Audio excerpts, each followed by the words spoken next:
haggling is becoming increasingly common on the high street here in the UK. And what's more, we have found 2 willing volunteers ready to give it a go. We all love a bargain, and nobody likes to pay full price. But how many of us are prepared to put our mouth where our money is and haggle to get the best price for our purchases? And the good news is, according to psychologist Dr. Sandi Mann, that anyone can quickly learn the skills of expert haggling. What I find is that people are afraid to haggle, especially British people. They get embarrassed, they'll be so awkward. And I think that's really the main reluctance, and they just think, you know what, I just won't bother.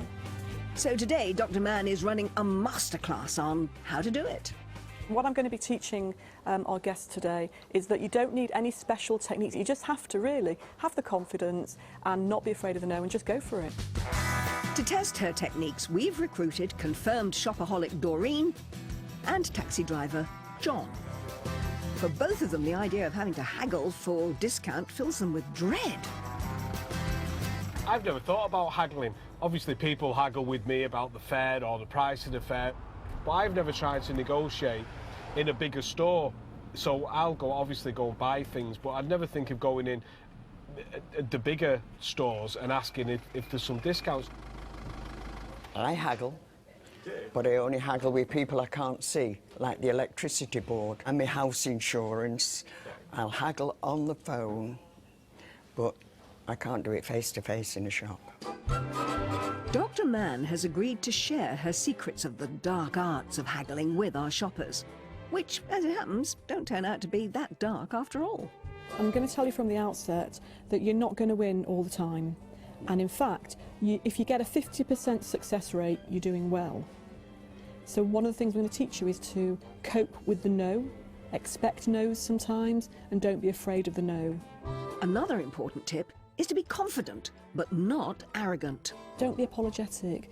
Don't go in there sort of looking down and shifting like, oh, you know, like, I'm really sorry, but would you mind if awfully if, and you know, those sort of hedges and qualifiers we call them, where, you know, like, and just be confident. Really like this, love the product, don't love the price. Can you do anything for me? So say I'm going to go and buy a new pair of trainers today. Yeah.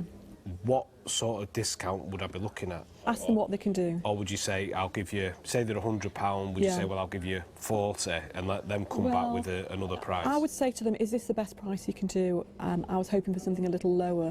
Try not to let them suck you into giving your price range, because they'll say to you, well, what have you got? And it's important to go into the shops prepared. Do your research so that you'll know if a product is available cheaper elsewhere. And don't be afraid to take in your smartphone so that you can compare prices on the spot. Just have a look online. If you can see the price cheaper anywhere else, it's worth a try. You know, look, they may say, fine, go elsewhere, but it's worth a try. Quite often they'll reduce the price for you. Are you ready to go? Yeah. Are you motivated? Yeah. Going to go get some bargains? Yeah. Let's go and haggle. We're going to see just how Doreen and John get on trying out what they've learnt for real. They'll be visiting 5 famous chains to see if they can talk their way into a discount. First, John is keen to see if he can bag a pair of discounted running shoes. After 10 minutes of fruitless haggling, the sales assistant won't budge on the price. Well, it was their first go, so I think they were a little bit nervous, a little bit hesitant, but I don't think there was anything much more that could have been done. They weren't hungry for the sales. He was quite adamant, wasn't he? Yeah, he was quite adamant. We got rejected and we took it quite well and moved on to the next store. But before going to that next store, Doreen and John had done their research. So they knew that a lawnmower on sale for £140 was slightly cheaper at a rival store. And this time, they had better luck. If we could prove it, that we'd seen it somewhere else and bring the evidence in, we'd get a discount. Yeah, they'd price, was it at least price match? And that was a success. They found somebody to help them, they explained the situation, that they've seen it cheaper, and all you had to do was ask. Do your research, take your information with you.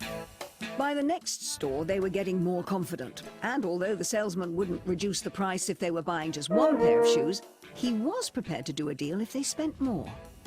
Going from the no, definitely not, he then started to move to, well, if you spend a certain amount of money, and they pushed him, how much do we need to spend? And I think he came up with a figure of about £300, which he really plucked out of thin air. bingo. Once you've got that, you've got room for negotiation. I thought that was good because you could take the family in for the winter boots and get a discount in a well-known shoe shop. There was no such luck at their fourth stop, where valiant attempts to discount an already heavily reduced chair came to nothing. But in their final store of the day, they had more joy. While the sales rep wouldn't discount the price of a £799 television, he was prepared to knock a few quid off the extras. He said that if we bought any accessories to go with the TV, then they would be at a substantial discount as to the advertised price. So that was, again, we didn't know about The that. bargains were in the accessories. Yeah. Overall, just as Dr. Mann predicted, it was hit and miss. But remember, until now, neither John nor Doreen would ever have dreamed of trying to haggle for anything. The first one was, like you say, a little bit nervous as we got into asking. But then on the fifth store, it was just came naturally. Yeah, it was quite natural to do it. It became natural to haggle. Dr. Mann is delighted to see how quickly her advice reaped rewards. You know, at the beginning, they were so reluctant and nervous about going to haggle, and by the end of the day, they were experts. They were brilliant. They were absolute expert hagglers and negotiators. The fact that they didn't always get the discounts is no reflection on their skill. Sometimes you win, sometimes you lose, but if you don't ask, you never win.